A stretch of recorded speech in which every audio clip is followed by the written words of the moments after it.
Magandang umaga po sa inyong lahat mga idol. Kasama natin si kaibigan. Bigla pong siyang sumulpot dito ngayon sa atin. Friday po ngayon, Independence Day. Mag-ingat dahil mayroon pong mga impormasyon si kaibigan po na masama doon. Mag-ingat po sa lindol. Ito pong pagpapaabot ng ating kaibigan. Hindi po ito pananakot at hindi po ito masama. Pakinggan lang po natin kasi hindi pa niya sinabi. Kakarating lang po ng ating kaibigan. Parang kinakabahan din po ako dito mga idol. Kayo pa rin ang magpasya ha kaibigan. Kamusta? Bakit bigla kayong sumulpot? Ano pong problema? Ha? Ito ang nakikita po ninyo? Diyos ko naman. Guys, gumalaw pa rin no, sa ilalim ng lupa. Pero hindi naman po ito masama dahil isang bisis lang po at mahina lang po ang paggalaw. Ibig sabihin ito kaibigan, hindi po ito malakas na lindol. Sana po kaibigan. Ay di, maganda po itong balita. Hindi po tulad noong dati. Grabe po ang pagpapaabot ninyo na grabe po talaga yung paggalaw. Kumusta po yung Independence Day? Ano po ba ang nakikita natin ngayon ng mga impormasyon para malaman natin? Lagi daw maghanda, no? Mag-ingat tayo sa mangyayari pa dito sa ating bansa dahil kumpirmado pa rin ng ating kaibigan, pensyonado pa rin ang mga namumuno,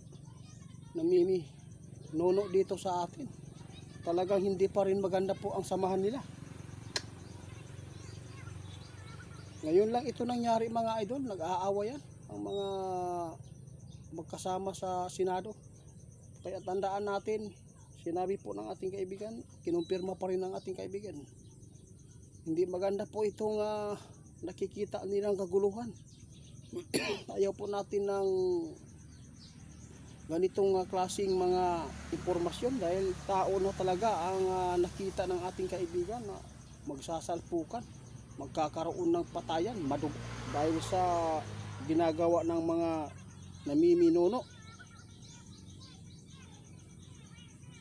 Tama ka? Oh, imaginin po ninyo mga idol, kapag nagpaabot ka ng katotohanan,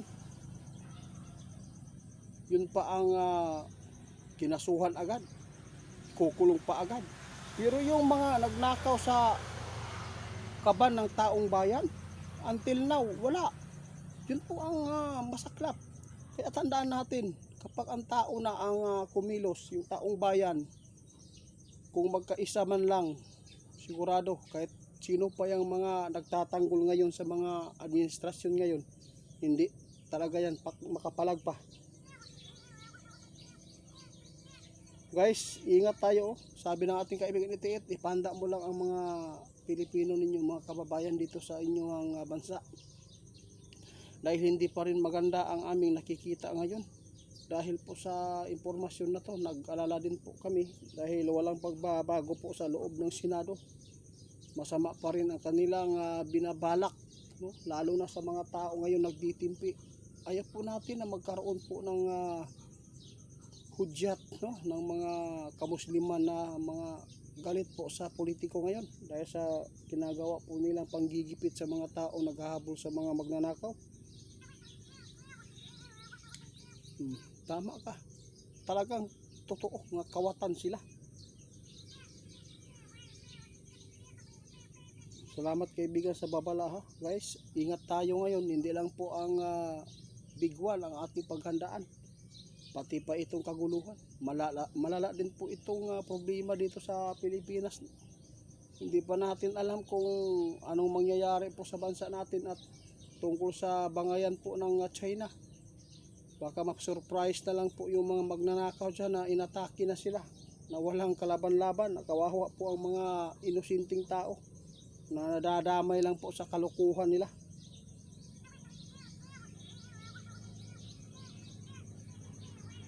Oo, salamat. Oo, sige. Guys, yun po ang sabi ng ating kaibigan. Isang bisis lang po ang paggalaw sa ilalim ng lupa. At hindi po ito pwedeng ikakatakot din dahil mahina po ang galaw. Ibig sabihin nito, kung mayroon man pong mga pagyanig, hindi po ito makakapinsala. Pero tandaan natin, hindi po natin hawak ang mundo, ang kalikasan, hindi po natin hawak ang panahon. Sabi ng ating kaibigan, dahil may naghawak nito mas pinakamakapangyarihan sa lahat. Ito po ang tandaan natin mga idol, kung ano man po ang ating itinanim dito sa mundo, kung maaani natin po ang kasamaan, kung nagtanim ka ng masama, maaani po talaga po yung masama. Yun po ang tandaan ninyo. Kasi yung mga kalikasan natin, sinira ng tao. Kaya yun din po ang naaani po natin. Kaya naaawa po tayo sa mga kalagayan po ng mga inosente na hindi po nakinabang dito.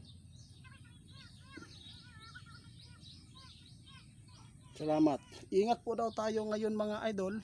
Kasi Independence Day, hindi pa natin alam Nakumpirma po ng ating kaibigan na masama pa rin ang kanilang impormasyon ngayon patungkol po dito sa Pilipinas. May kaguluhan pa rin siyang nakikita. Sana hindi ito hahantong sa kamatayan Oo nga, nasasaktan nga tayo doon sa nangyari sa 7.8 magnitude na may nangamatay. Ito pa kaya tao versus tao. Ingat tayo sa lindol mga idol, no? Hindi pa rin tayo magkampante kahit isang bisis lang po ang paggalaw. Alam na po ninyo na ang lupa sa ilalim ay grabe po ang pagka-trigger na. Kaya salamat po sa mga ipinapaabot ng ating kaibigan, no? Maraming salamat din po sa lahat ng sumusuporta at nanonood po sa ating mga video at pag-share po ninyo. Maraming salamat sa inyo. Wala akong maisukli. Sige, bye-bye po kaibigan.